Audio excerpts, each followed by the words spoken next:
just being from McKeesport, I learned a lot about myself. I learned a lot about hard work, about being tough-nosed, about also being very humble. And I think that's because of the people I had around me. And I think it's because of family. People ask me, so what motivates you? What motivates you? And this is what I'll challenge you all here today to do. What will your legacy be?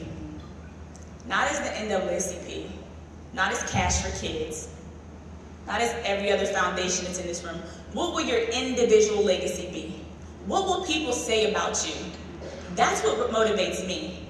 Because whenever I have a child one day, hopefully I will, but if I don't, I have 150 in my youth leagues and I call them all my babies. So I'm adopting everybody's kid, as you should too as well.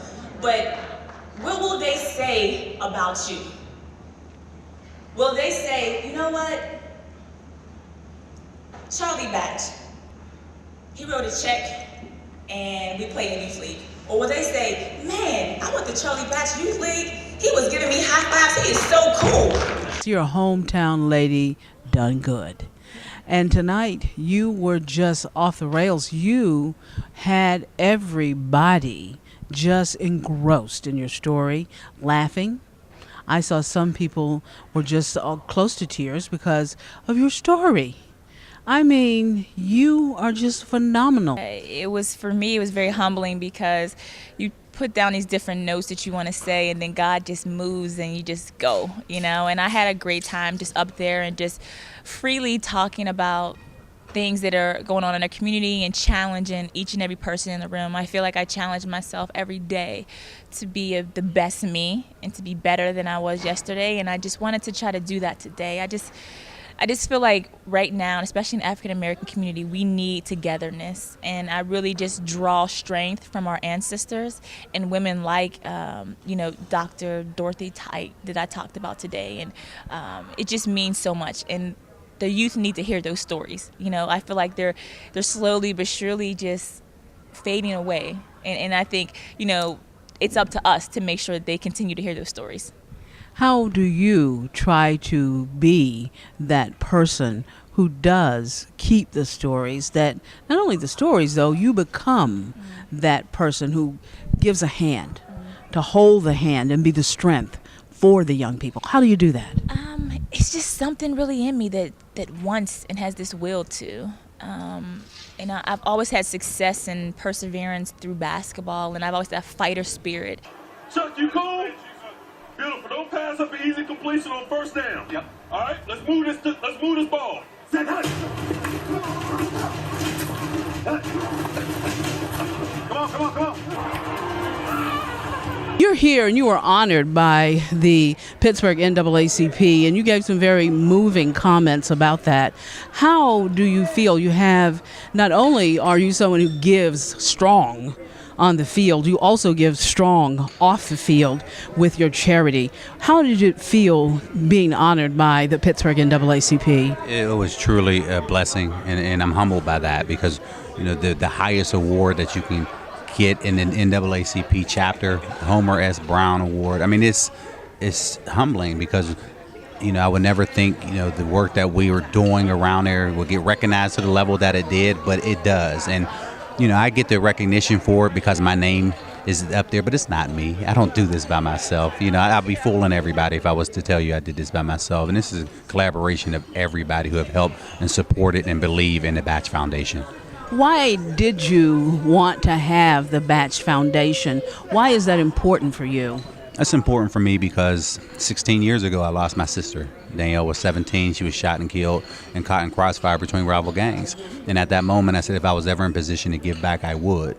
And, 1998, I got drafted. 98 or 99, started my foundation. But then in 2002, lo and behold, I'm back here with the Pittsburgh Steelers for my very first year, and we were able to redirect our foundation goals to Pittsburgh. And it was just truly, truly a blessing because, as we started to grow, our volunteers started to grow, and they believed in what we did. And that was special, and that's, we wouldn't be able to grow without the help and support of all the volunteers that help throughout the calendar year. You're in a game, but violence is no game. What is it going to take to get young people off the streets and stop gang banging, stop all of this senseless killing? One thing we try to do is try to push these kids beyond their expectations and to whatever capacity it is. And I think for us, we need to go out there and continue to, meet them where they are.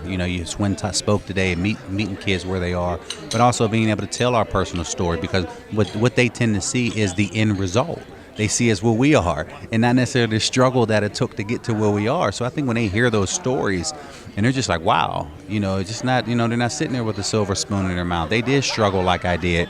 And for me, I have that rare situation to be able to, number one, to be from Pittsburgh, but to play for the Steelers, and for me to be able to share my message to the kids on my journey. And that's what's important to me, to continue to go out there and share my message. And I'm able to, number one, I'm able to interact with them. I'm able, because I'm not far off when it comes to age, because they're thinking to themselves, that, I'm still a player, I'm still a football player, but I'm able to connect with them. And being able to have the connection, you build the trust. Now at that point, you're able to share your story. I'm talking to Connie Parker, the fabulous, the wonderful, the illustrious president of the NAACP Pittsburgh chapter. I mean, I got to tell you, kudos to you, as they say in the opera world, brava, for a nice dinner tonight. How do you feel? I really feel very proud. I mean, very proud, Tene. A lot of people worked to do this today. We had our committees, our corporate committees, our chairs, our board. It took many hands in it, and took coming together. Not the division that can go on with a little bit of foolishness. We know now it's real. Things are really real that's happening in our community. And it takes us to get out there and make a difference, and to change our family structure, to say, look, this is what we have to do. All the time, it can't be flipped over to someone else's responsibility. Things that we must do. The NAACP handles civil rights, the diversity that should be in the community, the jobs and education. But our family structure seems to be falling apart. And that's what we have to work at, and bring the attention and put the responsibilities back where they should be. And when you talk about family structure and you talk about issues, what are the key issues, just a couple, that you are going to be focusing on as you begin your tenure? Because you've been with the NAACP, as we all know, you've been pushing at that wheel for decades now, but now that you're at the top of the heap, the top of the whole, I shouldn't use the word heap, but at the top of the helm of the NAACP now, what are you really trying to do as you struggle with so many important things? That's very true. What I'm trying to do is take out personalities, take out dislikes, and to move forward in that vein. Once these things come about, and move this simpleness of saying, I always say, when you cut a tree down, if you don't go in and take the roots out, something grows on top of that trunk. And if you don't go in and get the roots out of hatred and racism that's here in this city, then we haven't progressed to move forward. Any closing thoughts?